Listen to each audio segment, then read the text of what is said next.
여러분 안녕하세요. 경제학장 박사입니다. 우리가 매일 쓰는 물건들, 먹는 음식들, 이런 건 대체 기업에서 어떻게 만들어내는 걸까요? 궁금했던 적 없으세요?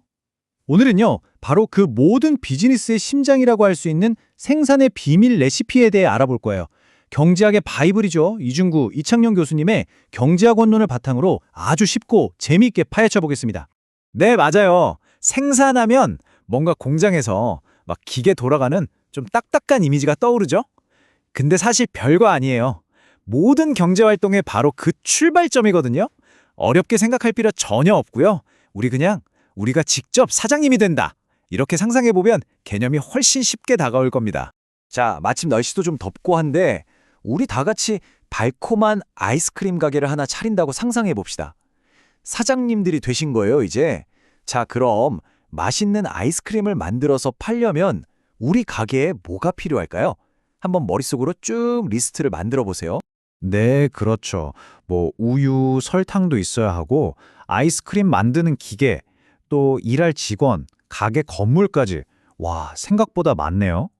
경제학에서는요, 바로 이런 것들, 그러니까 무언가를 만드는 데 들어가는 모든 재료를 싹 묶어서 생산 요소라고 불러요.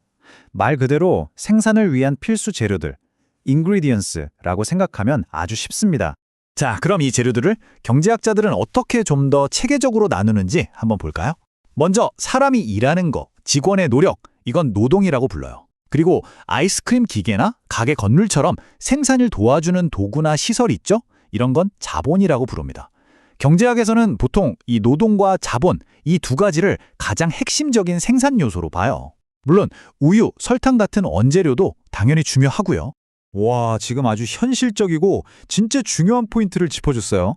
가게가 대박이 나서 막 손님들이 줄을 서는데 가게가 좁아서 다 못 받는다?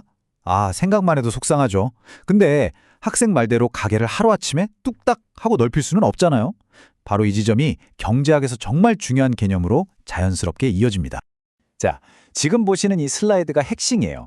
생산 요소 중에는요, 빨리 바꿀 수 있는 게 있고 그렇지 않은 게 있어요. 예를 들어 직원을 더 뽑거나 우유를 더 사오는 거. 이건 마음만 먹으면 당장 내일이라도 할 수 있잖아요. 이런 걸 가변 투입 요소라고 해요. 변하기 쉽다는 뜻이죠. 반면에 가게 크기를 넓히거나 아주 큰 냉동고 같은 기계를 새로 들여오는 건 어때요? 시간도 걸리고 돈도 많이 들죠. 이런 것들이 바로 고정 투입 요소입니다. 딱 고정돼서 바꾸기 어려운 것들이요.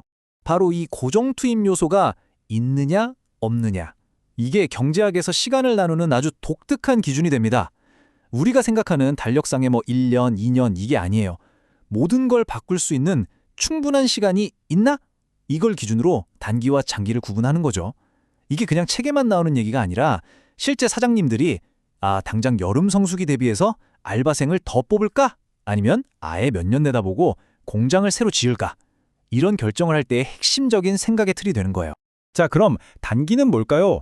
바로 우리 아이스크림 가게처럼 가게 크기나 기계수 같은 것들 중 적어도 하나 이상이 고정되어 있어서 마음대로 바꿀 수 없는 기간, 그걸 말합니다. 그러니까 지금 당장 주어진 조건 안에서 어떻게든 최선을 다해야 하는 상황, 그게 바로 단기인 거죠.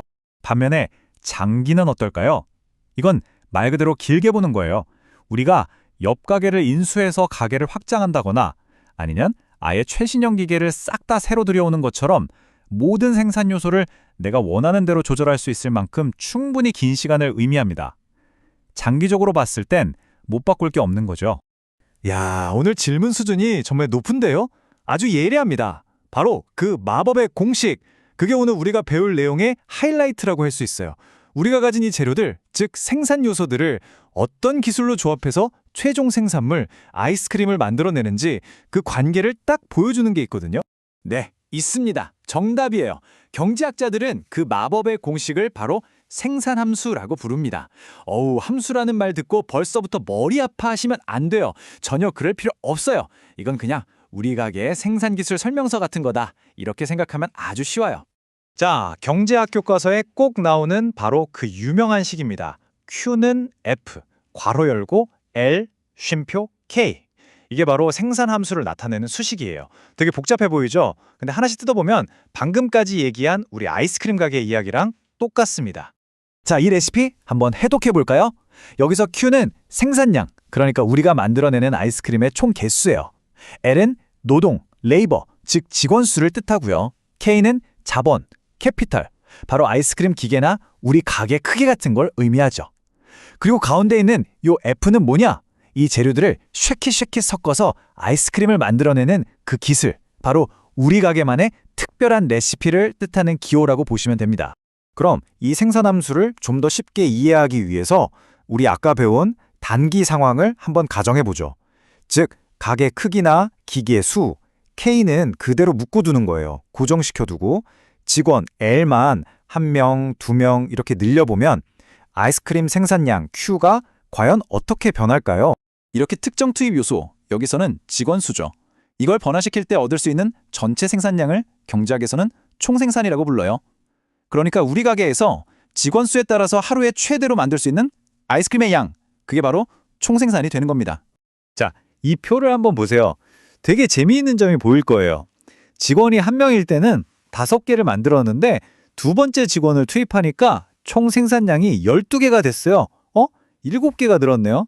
그런데 세 번째 직원을 투입했더니 20개가 되면서 이번엔 8개가 늘어납니다. 어라? 신기하죠? 이렇게 직원을 1명씩 추가할 때마다 생산량이 정확히 어떻게 변하는지 이걸 지켜보는 게 바로 단기 생산 분석의 핵심이에요. 자, 오늘 배운 내용 아이스크림 콘 위에 아이스크림 쌓아 올리듯이 한번 정리해 볼까요? 맨 아래 콘 부분에는 생산의 재료인 생산 요소가 있었죠. 이 요소는 쉽게 바뀌는 가변과 바꾸기 어려운 고정으로 나뉘고요. 바로 이 고정 요소 때문에 단기와 장기라는 시간 개념이 생겼습니다. 그리고 이 모든 재료를 조합하는 우리 가게만의 레시피가 생산함수이고 그 결과로 만들어진 맛있는 아이스크림이 바로 총생산입니다. 어때요? 이 흐름 꼭 기억해 주세요. 그럼 마지막으로 여러분이 한번 고민해 볼 질문을 하나 던져 드릴게요. 방금 본 표를 다시 한번 생각해 보세요. 이상하지 않아요?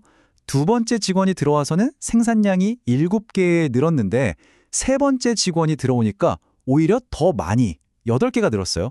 왜 이런 차이가 발생했을까요? 우리 그 좁은 주방 안에서 일하는 사람이 늘어나는 게 효율성에 과연 어떤 영향을 미치는 걸까요? 한번 곰곰이 생각해 보세요. 이 질문의 답은 다음 시간에 이어집니다. 오늘 수고 많으셨습니다.